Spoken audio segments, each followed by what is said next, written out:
दोस्तों, आज हम संक्रांति की वस्तुनम मूवी को एक्सप्लेन करने वाले हैं, जो आपको जरूर पसंद आएगी। चलिए कहानी शुरू करते हैं। फिल्म की शुरुआत महाराष्ट्र के मुख्यमंत्री सीएम केशवा से होती है। केशवा अपनी पार्टी के प्रमोशन के लिए दिल्ली से एक बड़े व्यक्ति को महाराष्ट्र बुला रहा था। उस मशहूर व्यक्ति का नाम अखिल था।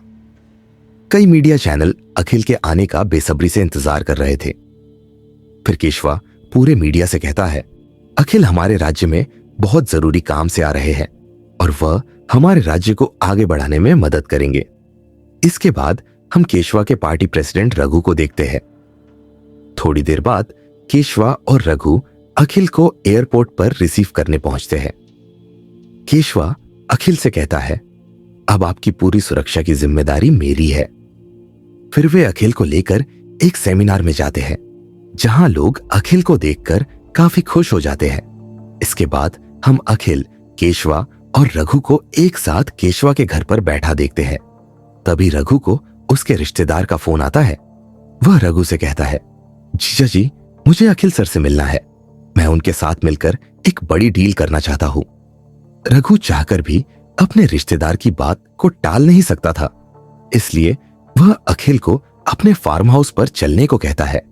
लेकिन केशवा मना कर देता है और कहता है, अखिल की सुरक्षा की पूरी जिम्मेदारी मेरी है। मैं उनकी जान को खतरे में नहीं डाल सकता, क्योंकि अगर अखिल को कुछ हुआ तो मेरी सीएम की कुर्सी चली जाएगी। हालांकि रघु के बहुत ज्यादा जोर देने पर अखिल फार्म हाउस जाने के लिए तैयार हो जाता है। लेकिन अखिल के जाने से पहले केशवा इंस्पेक्टर मीनाक्षी को अखिल की सुरक्षा के लिए उनके साथ भेजता है। रात के समय रघु अपने हाथों से अखिल के लिए खाना बनाता है। इसी दौरान मीनाक्षी और उसके ऑफिसर फार्म हाउस के चारों ओर सुरक्षा बनाए रखते हैं। लेकिन तभी अचानक कई गुंडे फार्म हाउस पर हमला कर देते हैं। अखिल की जान को खतरे में देखकर मीनाक्षी उसे बचाने की पूरी कोशिश करती है, लेकिन बहुत कोशिशों के बावजूद गुंडे अखिल को किडनैप करके अपने साथ ले जाते हैं। मीनाक्षी चाहकर भी अखिल को बचा नहीं पाती। अगले दिन जैसे ही अखिल के किडनैप होने की खबर केशवा को मिलती है, वह रघु पर बहुत ज्यादा गुस्सा हो जाता है। वह चिल्लाकर कहता है, यह सब तुम्हारी गलती है, सिर्फ तुम्हारी वजह से अखिल की जान खतरे में पड़ गई। अब केशवा पार्टी के अन्य नेताओं से कहता है, किसी भी हालत में यह खबर बाहर नहीं जानी चाहिए। अगर लोगों को पता चला कि अखिल किडनैप हो चुका है तो मेरी सीएम की कुर्सी चली जाएगी। तभी केशवा को एक फोन आता है। फोन एक कुख्यात गुंडे बिज्जू का था। बिज्जू फोन पर कहता है, अखिल हमारे कब्जे में है। अगर तुम उसे जिंदा वापस चाहते हो तो तुम्हें मेरे बड़े भाई पप्पा पांडे को सेंट्रल जेल से आजाद करना होगा। अब मीनाक्षी बिज्जू के बारे में जांच पड़ताल करती है। उन्हें पता चलता है कि बिज्जू और उसका भाई पप्पा पांडे बहुत बड़े गैंगस्टर हैं। वे पैसे लेकर लोगों की हत्या करते हैं। इसके अलावा बिज्जू और पप्पा के दुश्मन छोटा और बिल्लू गैंग थे।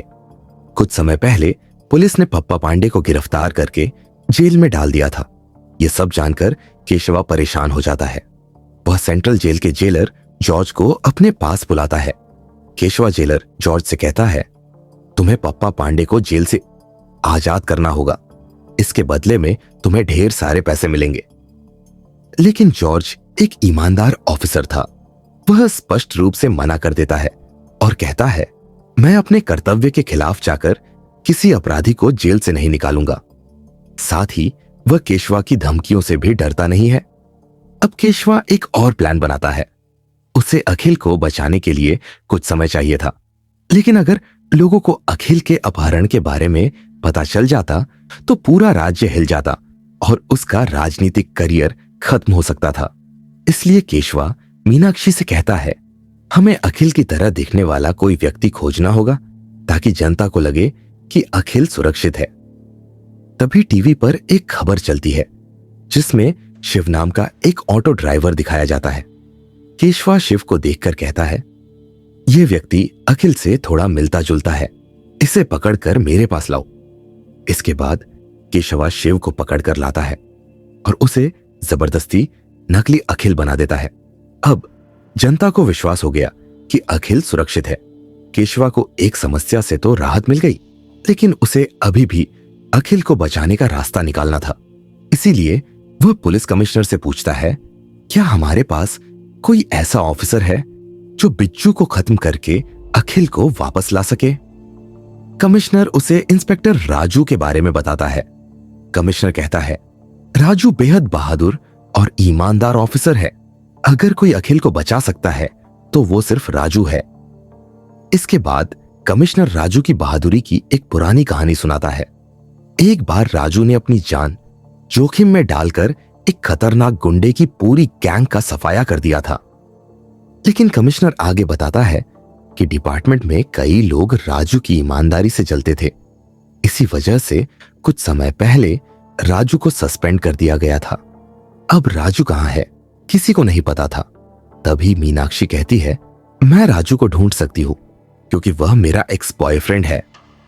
अब हमें फ्लैशबैक में पता चलता है कि राजू और मीनाक्षी एक दूसरे से बहुत प्यार करते थे, लेकिन मीनाक्षी अपनी नौकरी को राजू से ज्यादा अहमियत देती थी। इसी वजह से उनका रिश्ता खत्म हो गया। अब प्रेजेंट में हम राजू की नई जिंदगी को देखते हैं। अब हम राजू को देखते हैं जो अपनी पुलिस की नौकरी से सस्पेंड हो चुका था, लेकिन अब उसकी शादी भाग्यम नाम की लड़की से हो चुकी थी। राजू और भाग्यम एक दूसरे से बहुत प्यार करते थे। उनके 4 बच्चे भी थे और वे अपनी शादीशुदा जिंदगी में खुश थे। एक दिन राजू अपने बच्चों के साथ भाग्यम का भरतनाट्यम डांस देखने जाता है। वहां भाग्यम स्टेज पर डांस कर रही थी और सभी लोग तालियां बजा रहे थे। डांस खत्म होने के बाद भाग्यम स्टेज पर कहती है, आज मेरे डांस का सपना मेरे पति ने पूरा किया है। भगवान सबको ऐसा पति दे। यह सुनकर भाग्यम का भाई भजमन बहुत दुखी हो जाता है क्योंकि डांस प्रोग्राम का पूरा खर्च भजमन ने उठाया था, लेकिन सारा क्रेडिट राजू को मिल रहा था। अब भजमन सोचता है कि वह अब से राजू की कोई मदद नहीं करेगा। इसके बाद राजू और भाग्यम अपने घर लौटते हैं। राजू को भाग्यम के रिश्तेदारों के कुछ पुरुष चिढ़ाने लगते हैं। वे अपनी पत्नियों को लेकर अपने कमरों में जाते हैं और राजू का मजाक उड़ाते हैं। यह देखकर राजू को बहुत गुस्सा आता है, लेकिन भाग्यम उसे समझाकर अपने पास रोक लेती है और कहती है, अभी शांति रखो। हालांकि राजू चुप नहीं रह सकता था। उसे भाग्यम को अपने साथ कहीं बाहर ले जाना था, लेकिन समस्या यह थी कि घर के सभी दरवाजे बंद थे। अब राजू एक खिड़की तोड़ता है और भाग्यम को अपने साथ लेकर बाहर चला जाता है। वे दोनों बाहर जाकर खूब एंजॉय करते हैं और रोमांटिक पल बिताते हैं। अगली सुबह भजमन और भाग्यम के परिवार के अन्य सदस्य देख लेते हैं कि एक खिड़की टूटी हुई है। वे समझ जाते हैं कि राजू और भाग्यम रात में बाहर गए थे। ये देखकर सभी को बहुत गुस्सा आता है, लेकिन तभी राजू का बेटा बुल्ली कहता है, मेरे पापा तो अपनी पत्नी के साथ समय बिता रहे थे, लेकिन तुम सबकी पत्नियां तो किसी और के साथ बाहर जा रही थी। यह सुनकर गांव के लोग शर्म से भाग जाते हैं। दूसरी ओर केशवा अपने नकली अखिल यानी शिव को लोगों के सामने लाता है। मीडिया के सामने केशवा घोषणा करता है, अखिल सर की तबीयत थोड़ी खराब है, इसलिए वह कुछ दिनों तक सार्वजनिक रूप से नहीं दिखेंगे। इससे जनता को कोई शक नहीं होता और केशवा की एक बड़ी समस्या हल हो जाती है। अब मीनाक्षी केशवा को बताती है कि हमें राजू की लोकेशन मिल गई है। वह कहती है, मैं जाकर उसे वापस ले आऊंगी। इस बीच भाग्यम राजू को 5 लाख रुपए देकर कहती है, तुम ये पैसे जाकर कॉन्ट्रैक्टर मोहन को दे देना। राजू अपनी पत्नी की बात मानकर अपने बेटे के साथ पैसे देने के लिए निकल पड़ता है। रास्ते में उसे अपने पुराने स्कूल टीचर स्वामी दिखाई देते हैं, लेकिन स्वामी काफी उदास लग रहे थे। असल में कुछ समय पहले किसी ने स्वामी की बेइज्जती कर दी थी, जिससे वह बहुत निराश थे। उन्होंने अपने मंत्री दोस्त से मदद भी मांगी, लेकिन उसने भी उनकी कोई मदद नहीं की। राजू स्वामी को देखकर बहुत खुश हो जाता है। उसे अपने स्कूल के पुराने दिन याद आ जाते हैं। फ्लैशबैक में हम देखते हैं कि एक बार राजू स्कूल में चीटिंग कर रहा था। स्वामी उसे देख लेते हैं, लेकिन वे राजू पर चिल्लाते नहीं है। बाद में राजू जाकर स्वामी से पूछता है, सर, जब मैं चीटिंग कर रहा था तो आपने मुझ पर गुस्सा क्यों नहीं किया? स्वामी मुस्कुराकर जवाब देते हैं, जो इंसान चीटिंग करता है वह जिंदगी में हमेशा हारता है और कभी खुश नहीं रह सकता। यही सीख राजू की पूरी जिंदगी बदल देती है। अब प्रेजेंट में राजू देखता है कि स्वामी बहुत परेशान है, इसलिए राजू बिना कुछ कहे उनके बैग में चोरी छिपे 5 लाख रुपए डाल देता है। जब वह घर लौटता है तो भाग्यम के पापा उससे पैसे के बारे में पूछते हैं, लेकिन राजू झूठ बोल देता है, रास्ते में पैसे गिर गए। राजू घर का दामाद था, इसलिए कोई भी उस पर ज्यादा सवाल नहीं उठाता। अगले दिन राजू के घर में एक फंक्शन हो रहा था। वही राजू के साले महेश को उसकी पत्नी एक दूसरी लड़की से मैसेज करते हुए देख लेती है। महेश की पत्नी दुखी हो जाती है, लेकिन राजू उसे भड़काने लगता है।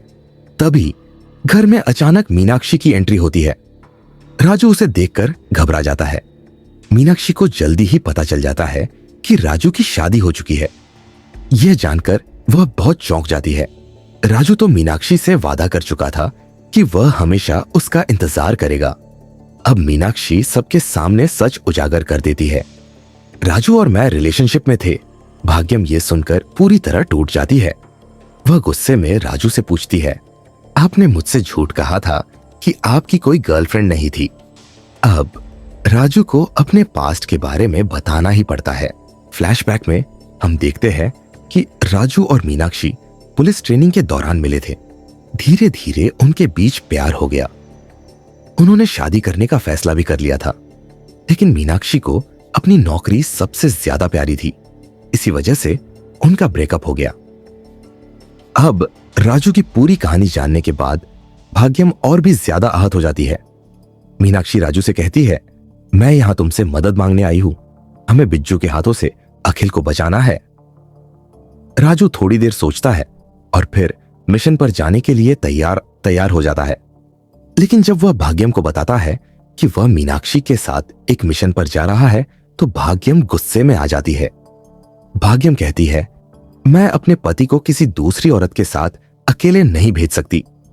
अब केशवा भी राजू से हाथ जोड़कर कहता है, अगर तुमने अखिल को नहीं बचाया तो मेरी कुर्सी चली जाएगी। केशवा की हालत देखकर भाग्यम को राजू को जाने की इजाजत देनी पड़ती है, लेकिन उसकी एक शर्त होती है, मैं भी इस मिशन पर जाऊंगी। अब भाग्यम, मीनाक्षी और राजू तीनों इस खतरनाक मिशन के लिए निकलते हैं। दूसरी तरफ बिज्जू का भाई पप्पा पांडे अब भी जेल में बंद था।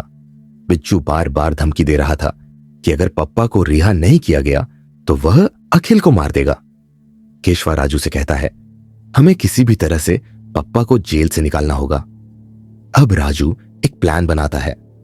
वह कुछ कैदियों को पैसे देकर पप्पा पांडे पर हमला करवाता है। पप्पा बुरी तरह घायल हो जाता है, इसलिए जेलर जॉर्ज उसे अस्पताल भेज देता है। लेकिन यह राजू का ही प्लान था। अब राजू और उसकी टीम डॉक्टर बनकर अस्पताल में घुस जाते हैं। अस्पताल में राजू, मीनाक्षी और भाग्यम डॉक्टर के भेष में दाखिल हो जाते हैं। वे पप्पा पांडे को इलाज के बहाने ऑपरेशन थिएटर में ले जाते हैं। वहां राजू पप्पा से कहता है, हम तुम्हें बचाने आए हैं। पप्पा पहले डर जाता है, लेकिन फिर राजू की बात मान जाता है। अब राजू जेलर जॉर्ज को बेवकूफ बनाने का प्लान बनाता है। वह जॉर्ज को दिखाता है कि गुंडे कभी भी अस्पताल पर हमला कर सकते हैं, इसीलिए पप्पा को तुरंत किसी और अस्पताल में शिफ्ट करना जरूरी है। अब राजू का दूसरा प्लान एक्टिव होता है। जैसे ही पप्पा को वैन में शिफ्ट किया जाता है, तभी अस्पताल में अचानक फायरिंग की आवाजें गूंजने लगती है। जॉर्ज अपनी टीम को लेकर तुरंत उस ओर भागता है, लेकिन जब वह वहां पहुंचता है तो उसे पता चलता है कि फायरिंग की आवाजें स्पीकर से आ रही थी। अब राजू और उसकी टीम पप्पा को लेकर फरार हो जाती है। दूसरी ओर केशवा और रघु बहुत खुश हो जाते हैं क्योंकि पप्पा अब उनके कब्जे में है। अब राजू और उसकी टीम पप्पा को लेकर जा रही थी। रास्ते में राजू पप्पा की बात बिज्जू से कराता है। जब बिज्जू वीडियो कॉल पर अपने भाई को जिंदा देखता है तो वह बहुत खुश हो जाता है। अब बिज्जू कहता है, मैं तुम्हें एक लोकेशन भेज रहा हूं, तुम लोग पप्पा को वहां ले आओ। लेकिन तभी पप्पा अचानक गाड़ी में गिर पड़ता है। भाग्यम उसे सहारा देने की कोशिश करती है, लेकिन गलती से उसे धक्का लग जाता है और वह पहाड़ी से नीचे गिर जाता है। इतना ही नहीं, नीचे से एक तेज रफ्तार बस आती है और पप्पा को कुचलकर मार देती है। अब राजू और मीनाक्षी के पैरों तले जमीन खिसक जाती है। उन्हें डर था कि अगर बिज्जू को यह पता चला तो वह अखिल को मार देगा, इसलिए वे केशवा को फोन करके पूरी बात बताते हैं। केशवा घबरा जाता है और कहता है, पप्पा की लाश को छुपा दो, क्योंकि जॉर्ज भी तुम्हारा पीछा कर रहा है। अब राजू के दिमाग में एक और प्लान आता है। वह पप्पा की लाश के हाथ पैर पतली रस्सियों से बांध देता है और उसे इस तरह हिलाने लगता है जैसे वह जिंदा हो। फिर राजू बिज्जू को वीडियो कॉल करता है। बिज्जू अपने भाई को जिंदा देखकर खुश हो जाता है। राजू का यह मास्टर प्लान बिल्कुल सही काम कर जाता है। अब राजू की टीम एक ढाबे पर रुकती है। वे थोड़ी देर आराम करने और खाना खाने के लिए बैठते हैं, लेकिन यहां मीनाक्षी और भाग्यम के बीच लड़ाई शुरू हो जाती है। मीनाक्षी भाग्यम से कहती है, तुम्हारी वजह से ही पप्पा की मौत हुई और अब हम सब खतरे में हैं। भाग्यम भी गुस्से में जवाब देती है, तुम तो बस राजू के करीब आने की कोशिश कर रही हो। राजू दोनों के बीच फंस जाता है और बेबस महसूस करता है। इतने में ढाबे पर पुलिस अफसर जॉर्ज भी आ जाता है। वह राजू और उसकी टीम को देखकर थोड़ा शक करता है। हालांकि राजू ने पप्पा का गेटअप पूरी तरह बदल दिया था, इसलिए जॉर्ज उसे पहचान नहीं पाता। अब जॉर्ज के साथी अफसर उसे बताते हैं, हमें जल्द ही उन नकली डॉक्टरों की फोटो मिल जाएगी जिन्होंने पप्पा को अस्पताल से भगाया। यह सुनकर राजू घबरा जाता है। तभी वह एक चाल चलता है। वह अचानक पप्पा की लाश को गिरा देता है और कहता है, ये मेरे रिश्तेदार हैं, इन्हें अचानक चक्कर आ गया। जॉर्ज इस बहाने पर यकीन कर लेता है और कहता है, इन्हें जल्दी हॉस्पिटल लेकर जाओ। बस यही मौका देखकर राजू और उसकी टीम गाड़ी लेकर वहां से फरार हो जाती है। अब राजू और उसकी टीम बिज्जू के बताए हुए ठिकाने की ओर बढ़ रही थी, लेकिन उन्हें अंदाजा नहीं था कि एक और खतरनाक गैंग उनकी राह देख रहा है। छोटा गैंग। छोटा गैंग के लोग पहले ही खबर ले चुके थे कि पप्पा को जेल से छुड़ाया जा रहा है, इसीलिए वे राजू की गाड़ी का पीछा करने लगते हैं। इसी बीच बिज्जू को छोटा का फोन आता है। छोटा गुस्से में चिल्लाता है, मुझे पता चल चुका है कि तुम्हारा भाई छूट गया है, लेकिन मैं उसे जिंदा नहीं छोड़ूंगा। बिज्जू अब डर जाता है। बंदूकें चलने लगती है और एक खतरनाक एनकाउंटर शुरू हो जाता है। राजू अपनी टीम को बचाने की कोशिश करता है, लेकिन छोटा और उसके गुंडे पप्पा को छीनने की कोशिश करते हैं। तभी पप्पा की रस्सी कट जाती है और उसकी लाश जमीन पर गिर जाती है। अब बिज्जू के आदमी यह देख लेते हैं और समझ जाते हैं कि पप्पा पहले ही मर चुका है। बिज्जू गुस्से से पागल हो जाता है और चिल्लाता है, राजू तूने मेरे भाई को मार डाला। अब बिज्जू को सच्चाई पता चल चुकी थी। उसका भाई पप्पा मर चुका था। गुस्से में वह राजू को मारने की कसम खा लेता है, लेकिन राजू दिमाग से खेलता है। वह बिज्जू से कहता है, तुम्हारा भाई मरने से पहले आखिरी ख्वाहिश छोड़ गया था। उसने कहा था कि तुम अखिल को सही सलामत छोड़ दो। अब बिज्जू दुविधा में आ जाता है। राजू इस मौके का फायदा उठाकर अखिल को लेकर भाग जाता है। बिज्जू और उसके गुंडे उनका पीछा करते हैं। तभी छोटा गैंग भी वहां आ जाता है और बिज्जू से बदला लेने के लिए हमला कर देता है। अब बिज्जू और छोटा गैंग के बीच खतरनाक लड़ाई शुरू हो जाती है। राजू इसका फायदा उठाकर अखिल को सही सलामत बाहर निकाल लेता है। छोटा गैंग के लोग बिज्जू को बुरी तरह मार देते हैं। अब राजू अखिल को लेकर केशवा के पास पहुंचता है। अखिल सही सलामत दिल्ली जाने के लिए तैयार हो जाता है। अब केशवा को चैन की सांस मिलती है क्योंकि उसकी कुर्सी बच गई थी। लेकिन राजू का एक और मिशन बाकी था। वह केशवा से कहता है, मैं अखिल को तभी छोड़ूंगा जब तुम मेरा एक काम करोगे।